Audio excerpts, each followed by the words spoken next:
ഇപ്പോൾ Milma chairman case മണി ഇന്നത്തെ board തീരുമാനിച്ചിട്ടുള്ളത്. ചെയർമാൻ, സ്വാഭാവികമായിട്ട് എറണാകുളം മേഖല യൂണിയൻ ഭാരവാഹികൾ ചോദിക്കുന്ന ഒരു ചോദ്യം മറ്റൊന്നുമല്ല. തെരഞ്ഞെടുപ്പ് പെരുമാറ്റച്ചട്ടത്തിന്റെ ലംഘനം എങ്ങനെയാണ് പാൽ വില വർധനയിൽ വരുന്നതെന്നാണ് അവർ ഉന്നയിക്കുന്നത്. കാരണം ഇതൊരു സർവീസ് നമ്മൾ കൊടുക്കുന്നില്ല, നമ്മളൊരു പ്രൊഡക്റ്റ് മാർക്കറ്റിൽ ഇറക്കുന്ന ഒരു പൊതുമേഖലാ സ്ഥാപനം, അതിൽ ആ പ്രൊഡക്റ്റിന്റെ വില വർദ്ധിപ്പിക്കുന്നത് എങ്ങനെയാണ് പെരുമാറ്റച്ചട്ടത്തിന്റെ ലംഘനമാകുന്നത്? നമ്മളുടെ ബോർഡിൽ നമ്മളിതുപോലെ സാങ്കേതികമായോ നിയമപരമായിട്ടുള്ള പ്രശ്നങ്ങൾ പരിഹരിക്കുന്നത് എല്ലാം നമ്മളുടെ അറിവിലുള്ള കാര്യങ്ങളല്ല. സർക്കാർ പ്രതിനിധികളായിട്ട് നമ്മുടെ ബോർഡ് മെമ്പർമാരുണ്ട്. ഇന്നത്തെ ഭരണസമിതി യോഗത്തിലും സർക്കാരിൻ്റെ ഡയറക്ടർ ഉണ്ടായിരുന്നു. പെരുമാറ്റച്ചട്ടം കഴിഞ്ഞിട്ട് നമ്മൾ ഉചിതമായ തീരുമാനം എടുക്കാമെന്നാണ് അവരുടെയും അഭിപ്രായം വന്നിട്ടുള്ളത്. ഇതിനകത്ത് നിയമപരമായിട്ടുള്ള സാങ്കേതികത്വമല്ല ഉള്ളത്. മിൽമയുടെ പാൽവില വർധനവ് എന്നുള്ളത് മിൽമ ഒരു വ്യവസായ സ്ഥാപനം എന്നുള്ള നിലയിൽ ഞങ്ങൾക്ക് അനിവാര്യമാണെങ്കിൽ നമ്മൾ നടപടിയെടുത്ത് മുന്നോട്ട് പോകും. പക്ഷേ കഴിഞ്ഞകാല കീഴ്വഴക്കങ്ങൾ അനുസരിച്ച് പാൽവില വർദ്ധിപ്പിക്കുമ്പോൾ നമ്മളുടെ കർഷകരുടെ എണ്ണം വളരെ ചുരുങ്ങിയതും നമ്മളെ വാങ്ങിച്ചുപയോഗിക്കുന്ന കൺസ്യൂമേഴ്സ് വളരെ കൂടുതലായതുകൊണ്ട് സർക്കാരുമായിട്ടൊരു ആശയവിനിമയം നടത്തി ഒരു താരതമ്യത്തിൽ മുന്നോട്ട് ബാലൻസ് ചെയ്ത് പോകുന്ന ഒരു കീഴ്വഴക്കമാണ് ഉള്ളത്. ഇപ്രാവശ്യം അതുപോലെ സംസാരിച്ചു. ഇപ്പോൾ തത്വത്തിൽ സർക്കാർ പാൽവില വർധനവിന് അംഗീകാരം നമുക്ക് മുന്നോട്ട് പോകുന്നതിന് അവർ സമ്മതം നൽകിയിട്ടുണ്ട്. ഇനിയിപ്പോൾ പെരുമാറ്റച്ചട്ടം ഉള്ളതുകൊണ്ട് അത് കഴിഞ്ഞ് നമ്മൾ പാൽവില വർധനവിൻ്റെ തീരുമാനം അടുത്ത ബോർഡിൽ തന്നെ അത് എടുക്കും എന്നുള്ള നിലപാട് എടുത്തുകൊണ്ടാണ് ഇപ്പോൾ മുന്നോട്ട് പോകുന്നത്. അയ്യോ അല്ല, ധാരണയുണ്ട്. അത് അടുത്ത ബോർഡ് യോഗത്തിൽ തീരുമാനിച്ച് പ്രൈസ് വില ചാർട്ടൊക്കെ നിശ്ചയിച്ചിട്ട് നമ്മൾ പരസ്യമായിട്ട് മാധ്യമങ്ങളോട് പറയാം. ഇപ്പോൾ അതുമാത്രമല്ലല്ലോ, ഇപ്പോൾ നമ്മൾ പെരുമാറ്റച്ചട്ടത്തിൻ്റെ കാര്യം വന്നപ്പോൾ അതിന് ശേഷം വന്ന മറ്റൊരു അജണ്ടയും നമ്മൾ മാറ്റിവെച്ചു. ഇപ്പോൾ നമ്മൾ ജീവനക്കാർക്ക് കൊടുക്കുന്ന DA, കേന്ദ്ര സർക്കാർ DA പ്രകാരം കൊടുക്കുന്നതിനും നമ്മൾ ഇതുപോലെ അജണ്ട വെച്ചിരുന്നു.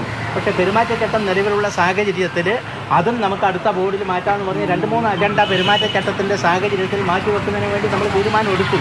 നമ്മൾ ഈ കർഷകരെ സഹായിക്കുന്നതിന് കർഷകരുടെ പ്രസ്ഥാനം എന്നുള്ള നിലയിൽ ഞങ്ങൾക്കൊക്കെ താല്പര്യമുള്ള വിഷയമാണ്. അവരെ പാൽവില കൂട്ടി സഹായിക്കണമെങ്കിൽ സഹായിക്കാം.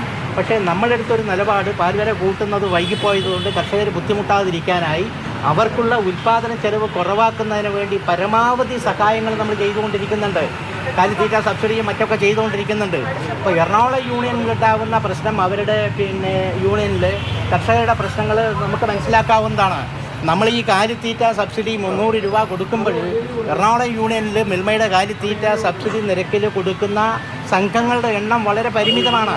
നമ്മളിപ്പോൾ മലബാർ മേഖലാ യൂണിയനോ തിരുവനന്തപുരം മേഖലാ യൂണിയനോ കാലിത്തീറ്റ മേടിക്കുന്നതിൻ്റെ 10% കാലിത്തീറ്റ എറണാകുളം മേഖലയിൽ എടുക്കുന്നുള്ളൂ. അതിൻ്റെ അർത്ഥം എന്താണെന്ന് വെച്ചാൽ അവിടെ മിൽമയുടെ ലാഭകരമായി കിട്ടുന്ന കാലിത്തീറ്റ ഉപയോഗിക്കുന്നവരുടെ എണ്ണം കർഷകർ കുറവായതുകൊണ്ട് സ്വാഭാവികമായിട്ടും കർഷകരുടേതായിട്ടുള്ള പ്രയാസങ്ങൾ പറയും. അതായിരിക്കും യൂണിയനകത്തൊരു പ്രശ്നം വരാൻ പോകുന്നത്. 4-ാം തീയതിക്ക് ശേഷം ഒരു ഭരണമാറ്റം ഉണ്ടാവുകയാണെങ്കിൽ പുതിയ സർക്കാരിൻ്റെ ഒരു അനുമതി നിങ്ങൾക്ക് വേണ്ടി വരില്ലേ? സർക്കാരെന്ന് പറയുന്നത് ഒരു തുടർ സംവിധാനമല്ലേ? അപ്പോൾ ഇപ്പം നമ്മളൊരു ആലോചന നടത്തി ഞങ്ങൾ വളരെ മുമ്പ് തന്നെ ഭരണസമിതി തീരുമാനമെടുത്ത് പോയാൽ ഇനി ഏത് സർക്കാർ വന്നാലും അടുത്ത ഭരണസമിതി യോഗത്തിൽ നമ്മൾ തീരുമാനമെടുത്ത് നടപ്പിലാക്കുക എന്നുള്ളതല്ലേ നമ്മളൊരു ഭരണപരമായ കാര്യം. അത് തീരുമാനിച്ചിട്ടില്ല. ആ ഒരു ബോർഡ് യോഗം തീരുമാനിച്ചു. ഏതാ അല്ല, ധാരണയാവുന്നത് അടുത്ത ബോർഡിൽ നമ്മൾ പ്രൈസ് വില ചാർട്ടും വെച്ചുകൊണ്ടാണ് നിൽക്കുന്നത്. ഏകദേശം ഇപ്പോൾ മാധ്യമങ്ങളിലൂടെ നമ്മൾ കേൾക്കുന്നത് ഞങ്ങൾ വില വർധനവിൻ്റെ കാര്യം പറഞ്ഞില്ലെങ്കിലും നിങ്ങളൊക്കെ തന്നെ പാൽ വില വർദ്ധിപ്പിച്ച് കഴിഞ്ഞു. കാരണം 10 രൂപ എന്ന് ആദ്യം പറഞ്ഞു, പിന്നീട് 6 രൂപ എന്ന് പറയുന്നു, പിന്നെ 4 രൂപ പറയുന്നു, ചിലരൊക്കെ 2-3 രൂപ എന്നൊക്കെ പറയുന്നുണ്ട്. അപ്പോൾ അതങ്ങനെ നിൽക്കട്ടെ. നമ്മൾ ഏറ്റവും കൂടുതൽ കർഷകരെ ബുദ്ധിമുട്ടിക്കാത്ത, അതോടൊപ്പം തന്നെ കൺസ്യൂമേഴ്സിന് ഭാരം അടിച്ചേൽപ്പിക്കാത്ത വിധത്തിൽ ബാലൻസ് ചെയ്തുകൊണ്ടുള്ള ഒരു പ്രൈസ് റിവിഷനാണ് നമ്മൾ കാണുന്നത്. അപ്പോൾ അത് വെച്ചിട്ട് നമ്മൾ അടുത്ത ബോർഡ് യോഗത്തിൽ നിശ്ചയമായിട്ട് ഒരു തീരുമാനം എടുത്ത് മുന്നോട്ട് കൊണ്ടുപോകാനാണ് നിൽക്കുന്നത്. അതുവരെ കർഷകരെ സഹായിക്കുന്ന നിലപാടുകൾ മിൽമ എടുത്തത് കൊണ്ടാണ് കഴിഞ്ഞ സാമ്പത്തിക വർഷം നമുക്ക് 13% സംഭരണ വർധനമുണ്ടായിട്ടുള്ളത്. അപ്പോൾ പാൽവില കൂട്ടാതെ കർഷകർ പ്രയാസപ്പെട്ട് പോവുകയാണെങ്കിൽ ഈ 13% സംഭരണ വർധനവ് ഈ അടുത്ത കാലത്ത് കഴിഞ്ഞ 10 കൊല്ലത്തിനകത്ത് ഉണ്ടായിട്ടില്ല. ഏറ്റവും കൂടുതൽ സംഭരണം ഉണ്ടായ ഒരു വർഷമെന്ന് പറയുന്നത് കോവിഡ് ഉണ്ടായ സമയത്ത് 2 വർഷമാണ്. അന്ന് തന്നെ നമ്മുടെ സംഭരണം 15,30,000 ലിറ്ററാണ് നമ്മൾ പരമാവധി സംഭരിച്ചിട്ടുള്ളത്. അത് കഴിഞ്ഞാലും അതിന് മുമ്പിലും വലിയ സംഭരണ വർധനവ് വന്നത് മിൽമയുടെ കർഷകർ തൃപ്തരാണ്. അവർക്ക് ആനുകൂല്യങ്ങൾ ധാരാളം കിട്ടുന്നുണ്ട്.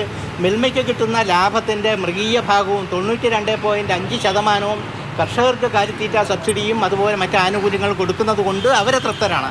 പക്ഷേ എൻ്റെ സഹപ്രവർത്തകരായ എറണാകുളം യൂണിയൻ്റെ പ്രശ്നം ഞാൻ മനസ്സിലാക്കുന്നത്, അല്ലെങ്കിൽ ഞാൻ അസ്യൂം ചെയ്യുന്നത്, അവിടുത്തെ കർഷകർക്ക് ഇത്തരം ആനുകൂല്യങ്ങൾ വേണ്ടത്ര കാലിത്തീറ്റ സബ്സിഡി കിട്ടുന്നില്ല എന്നുള്ളതാണ് അവരുടെ കാലിത്തീറ്റ ഇടവിൻ്റെ അളവ് കൊണ്ട് മനസ്സിലാക്കുന്നത്. ഉദാഹരണം നമ്മളൊരു 3500-4000 ടണ്ണ് മലബാർ മേഖലാ യൂണിയനിൽ എടുക്കുമ്പോൾ എറണാകുളം യൂണിയനിൽ ഇപ്പം നമ്മൾ ഭരണസമിതി ചർച്ച ചെയ്യുമ്പോൾ തന്നെ വന്നത് 300 ടണ്ണിൻ്റെ താഴെയാണ്. അപ്പോൾ എത്രയധികം കുറവാണ് കർഷകർക്ക് ഈ സബ്സിഡി റേറ്റിൽ കാലിത്തീറ്റ കൊടുക്കുക എന്നുള്ളതാണ്. സ്വാഭാവികമായിട്ടും 300 രൂപ കുറവിൽ ഒരു ചാക്ക് കാലിത്തീറ്റ കിട്ടാതിരിക്കുമ്പോൾ കർഷകർ പ്രയാസത്തിലാകും. അത് എൻ്റെ സുഹൃത്തുക്കളായിട്ടുള്ള ഭരണസമിതി അംഗങ്ങളോട് നമ്മൾ കഴിഞ്ഞ കാലങ്ങളിൽ പറഞ്ഞത് ഇപ്പോഴും പറയുന്നതാണ്. അവിടെ കാലിത്തീറ്റ മിൽമയുടെ ഈ ലാഭകരമായ കാലിത്തീറ്റ കർഷകരിൽ എത്തിച്ചുകൊണ്ട് അവരത് ഉപയോഗിക്കുന്നതിന് പ്രാപ്തരാക്കിയാൽ ഒരു പരിധിവരെ കർഷകരുടെ പ്രയാസങ്ങൾ പരിഹരിക്കാൻ കഴിയുമെന്നാണ് നമ്മൾ മനസ്സിലാക്കുന്നത്. പാൽവില വർധനയുമായി ബന്ധപ്പെട്ട് മിൽമ യോഗത്തിൽ, ഡയറക്ടർ ബോർഡ് യോഗത്തിൽ ഒരു തർക്കമുണ്ടായി എന്ന് വേണം മനസ്സിലാക്കാൻ.